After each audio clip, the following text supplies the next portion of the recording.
welcome to the Plume and Page. Today's story is 20,000 Leagues Under the Sea by Jules Verne. Chapter 6. At Full Steam.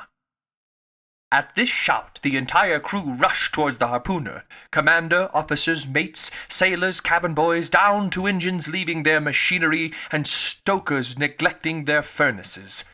The order was given to stop, and the frigate merely coasted.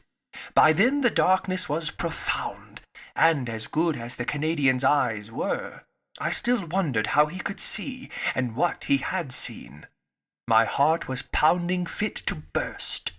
But Ned Land was not mistaken, and we all spotted the object his hand was indicating. 2 cable lengths off the Abraham Lincoln's starboard quarter, the sea seemed to be lit up from underneath. This was no mere phosphorescent phenomenon.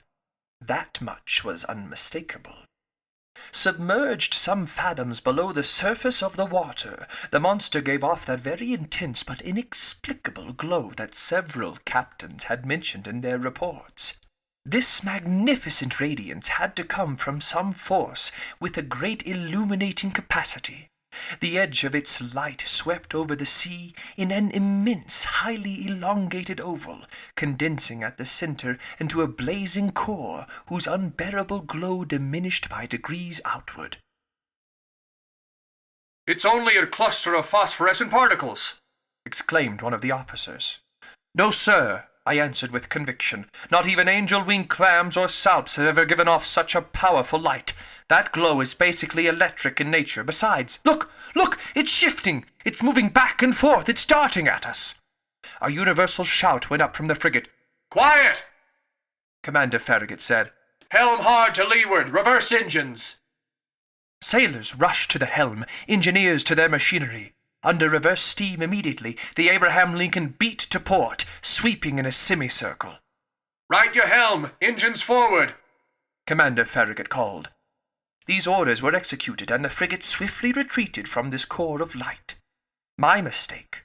I wanted to retreat, but the unearthly animal came at us with a speed double our own. We gasped. More stunned than afraid, we stood mute and motionless. The animal caught up with us, played with us. It made a full circle around the frigate, then doing 14 knots, and then wrapped us in sheets of electricity that were like luminous dust. Then it retreated 2 or 3 miles, leaving a phosphorescent trail comparable to those swirls of steam that shoot behind the locomotive of an express train. Suddenly, all the way from the dark horizon where it had gone to gather momentum, the monster abruptly dashed towards the Abraham Lincoln with frightening speed, stopped sharply 20 feet from our side plates, and died out.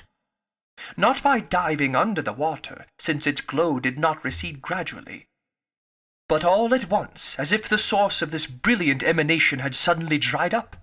Then it reappeared on the other side of the ship, either by circling around us or by gliding under our hull. At any instant a collision could have occurred that would have been fatal to us. Meanwhile, I was astonished at the frigate's maneuvers. It was fleeting, not fighting. Built to pursue, it was being pursued, and I commented on this to Commander Farragut. His face, ordinarily so emotionless, was stamped with indescribable astonishment. "Professor Arjona," he answered to me. "I don't know what kind of fearsome creature I'm up against, and I don't want my frigate running foolish risks in all this darkness. Besides, how should we attack this unknown creature? How should we defend ourselves against it? Let's wait for daylight, and then we'll play a different role." "You've no further doubts, Commander, as to the nature of this animal?" "No, sir. It's apparently a gigantic narwhale, and an electric one to boot. Maybe," I added, "it's no more approachable than an electric eel or an electric ray." "Right," the commander replied. "And if it has their power to electrocute, it's surely the most dreadful animal ever conceived by our Creator. That's why I'll keep on my guard, sir." The whole crew stayed on their feet all night long. No one even thought of sleeping. Unable to compete with the monster's speed, the Abraham Lincoln slowed down and stayed at half steam. For its part, the narwhale mimicked the frigate, simply rode with the waves, and seemed determined not to forsake the field of battle. However, near midnight it disappeared, or to use a more appropriate expression, it went out, like a huge glowworm. Had it fled from us? We were duty-bound to fear so rather than hope so. But at 12:53 in the morning, a deafening hiss became audible, resembling the sound made by a waterspout expelled with tremendous intensity. By then Commander Farragut, Ned Land, and I were on the afterdeck, peering eagerly into the profound gloom. "Ned Land," the commander asked, "you've often heard whales bellowing?" "Often, sir, but never a whale like this, whose sighting earned me $2,000. "Correct. The prize is rightfully yours. But tell me, isn't that the noise cetaceans make when they burst water from their blowholes?" "The very noise, sir, but this one's way louder, so there can be no mistake. There's definitely a whale lurking in our waters. With your permission, sir," the harpooner added, "tomorrow at daybreak we'll have words with it." "If it's in a mood to listen to you, Mr. Land," I replied in a tone far from convincing. "Let me get within 4 harpoons' length of it," the Canadian shot back, "and it had better listen." "But to get near it," the commander went on, "I'd have to put a whaleboat at your disposal?" "Certainly, sir." "That would be gambling with the lives of my men." "And with my own," the harpooner replied simply. Near 2 o'clock in the morning, the core of light reappeared no less intense, 5 miles to windward of the Abraham Lincoln. Despite the distance, despite the noise of wind and sea, we could distinctly hear the fearsome thrashings of the animal's tail, and even its panting breath. Seemingly, the moment this enormous narwhale came up to breathe at the surface of the ocean, air was sucked into its lungs like steam into the huge cylinders of a 2,000-horsepower engine. I said to myself. A cetacean as powerful as a whole cavalry regiment. Now that's a whale of a whale. We stayed on the alert until daylight, getting ready for action. Whaling gear was set up along the railings. Our chief officer loaded the blunderbusses, which can launch harpoons as far as a mile, and long duck guns with exploding bullets that can mortally wound even the most powerful animals. Ned Land was content to sharpen his harpoon, a dreadful weapon in his hands. At 6 o'clock day began to break, and with the dawn's early light the narwhale's electric glow disappeared. At 7 o'clock the day was well along, but a very dense morning mist shrank the horizon, and our best spy-glasses were unable to pierce it. The outcome? Disappointment and anger. I hoisted myself up to the crosstrees of the mizzen sail. Some officers were already perched on the mastheads. At 8 o'clock the mist rolled ponderously over the waves, and its huge curls were lifting little by little. The horizon grew wider and clearer all at once. Suddenly, just as on the previous evening, Ned Land's voice was audible. "There's the thing in question, astern to port!" the harpooner shouted. Every eye looked toward the point indicated.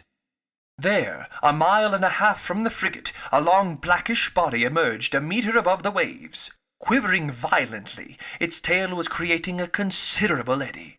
Never had caudal equipment thrashed the sea with such power. An immense wake of glowing whiteness marked the animal's track, sweeping in a long curve. Our frigate drew nearer to the cetacean. I examined it with a completely open mind. Those reports from the Shannon and the Helvetia had slightly exaggerated its dimensions, and I put its length at only 250 feet. Its girth was more difficult to judge, but all in all, the animal seemed to be wonderfully proportioned in all 3 dimensions. While I was observing this phenomenal creature, 2 jets of steam and water sprang from its blowholes and rose to an altitude of 40 meters, which settled for me its mode of breathing. From this I finally concluded that it belonged to the branch Vertebrata, class Mammalia, subclass Monodelphia, group Pisciforma, order Cetacea. Family. But here I couldn't make up my mind. The order Cetacea consists of 3 families, baleen whales, sperm whales, dolphins, and it's in the last group that narwhales are placed. Each of these families is divided into several genera, each genus into species, each species into varieties. So I was still missing variety, species, genus, and family, but no doubt I would complete my classifying with the aid of Heaven and Commander Farragut. The crew were waiting impatiently for orders from their leader. The latter, after carefully observing the animal, called for his engineer. The engineer raced over. "Sir," the commander said. "Are you up to pressure?" "Aye, sir," the engineer replied. "Fine. Stroke your furnaces and clap on full steam."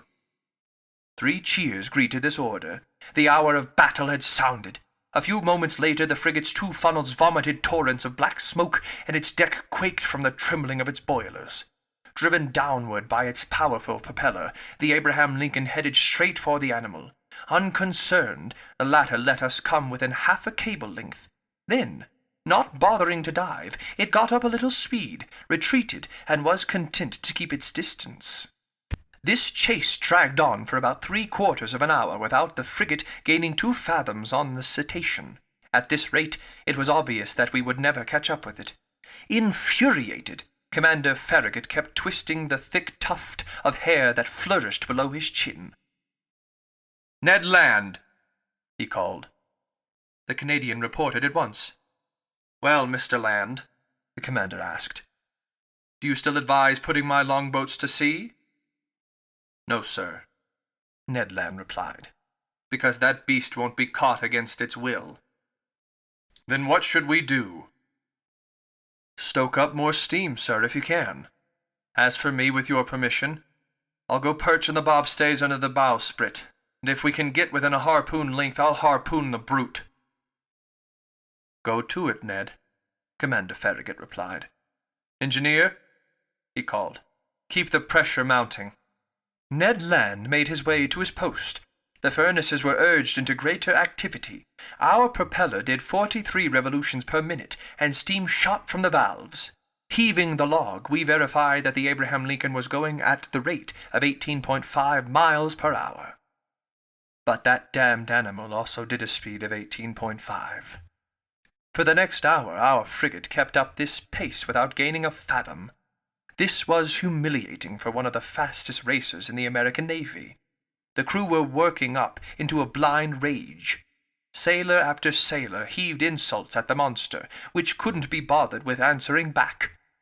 Commander Farragut was no longer content simply to twist his goatee. He chewed on it. The engineer was summoned once again.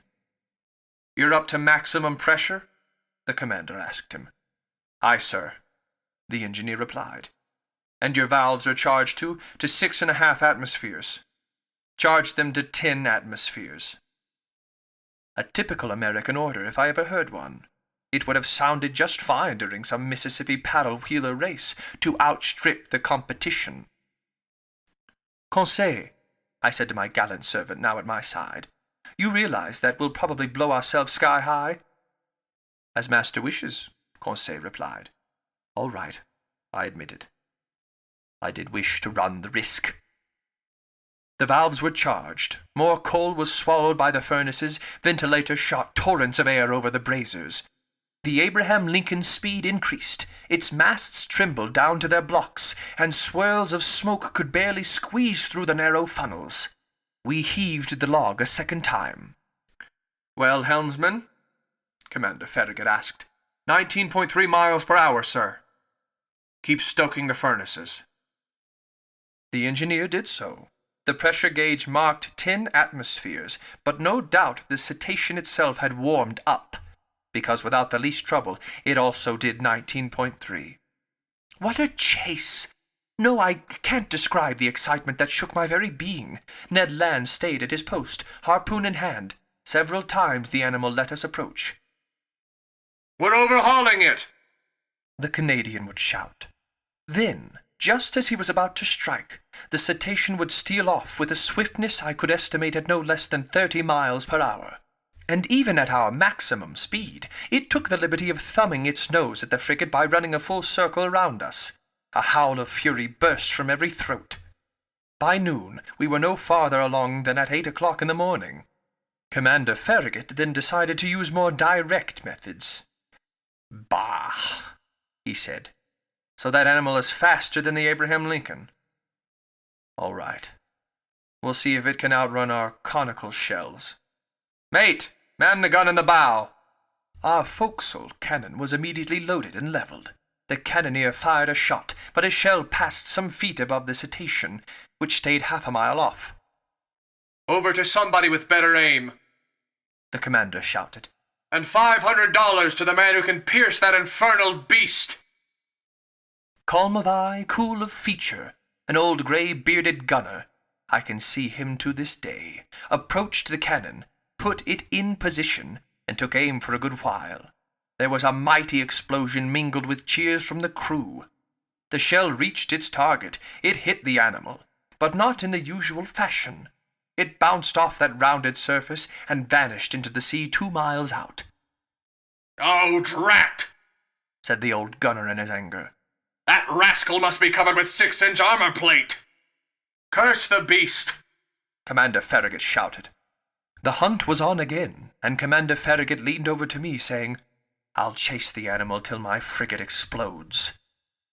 "Yes," I replied, "and nobody would blame you." We could still hope that the animal would tire out and not be as insensitive to exhaustion as our steam engines. But no such luck. Hour after hour went by without it showing the least sign of weariness. However, to the Abraham Lincoln's credit, it must be said that we struggled on with tireless persistence. I estimate that we covered a distance of at least 500 kilometers during this ill-fated day of November 6th. But night fell and wrapped the surging ocean in its shadows. By then I thought our expedition had come to an end, that we would never see this fantastic animal again. I was mistaken.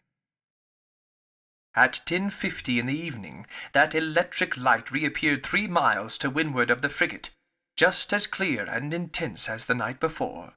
The narwhale seemed motionless. Was it asleep, perhaps, weary from its workday, just riding the waves? This was our chance, and Commander Farragut was determined to take full advantage of it. He gave his orders.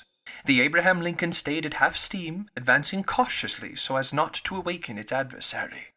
In mid-ocean it's not unusual to encounter whales so sound asleep they can successfully be attacked, and Ned Land had harpooned more than one in its slumber.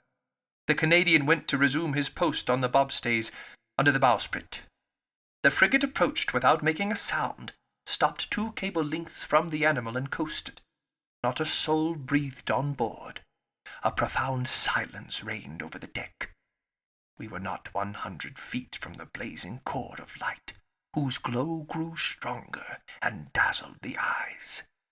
Just then, leaning over the forecastle railing, I saw Ned Land below me, one hand grasping the martingale, the other brandishing his dreadful harpoon. Barely 20 feet separated him from the motionless animal. All at once his arm shot forward and the harpoon was launched. I heard the weapon collide resonantly, as if it had hit some hard substance. The electric light suddenly went out, and 2 enormous waterspouts crashed onto the deck of the frigate, racing like a torrent from stem to stern, toppling crewmen, breaking spare masts and yardarms from their lashings. A hideous collision occurred, and thrown over the rail with no time to catch hold of it, I was hurled into the sea.